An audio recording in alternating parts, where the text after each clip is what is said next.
ফিলিস্তিনের অবরুদ্ধ গাজায় ফের স্থল অভিযান শুরু করেছে ইসরায়েল। সেনাবাহিনীকে ভূখণ্ডটির আরও গভীরে অগ্রসর হওয়ার নির্দেশ দিয়েছে নেতানিয়াহু সরকার।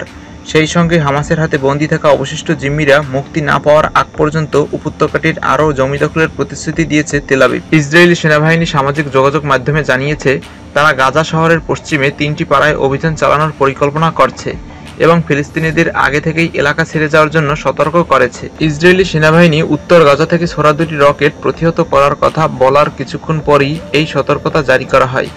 উত্তর গাজা থেকে এই রকেট ছোড়ার ফলে ইসরায়েলের উপকূলীয় শহর আশকেলনে সাইরেন বাজতে শুরু করে। গাজার উত্তর ও দক্ষিণকে বিভক্তকারী একটি করিডোরের কিছু অংশ পুনরুদ্ধার করার পর ইসরায়েলি সেনারা বৃহস্পতিবার উত্তরের শহর বেইত লাহিয়া এবং দক্ষিণ সীমান্তবর্তী শহর রাফার দিকে অগ্রসর হয়।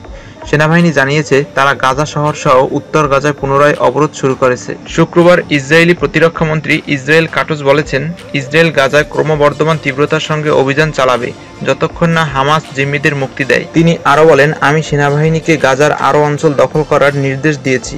হামাস যত বেশি জিম্মিদের মুক্তি দিতে অস্বীকৃতি জানাবে, তত বেশি অঞ্চল তারা হারাবে, আর সেগুলো ইসরায়েলের সঙ্গে যুক্ত হবে। এছাড়াও তিনি গাজার চারপাশে বাফার জোন সম্প্রসারণের হুমকিও দেন, ওই অঞ্চলে স্থায়ীভাবে ইসরায়েলি দখল বাস্তবায়ন করে।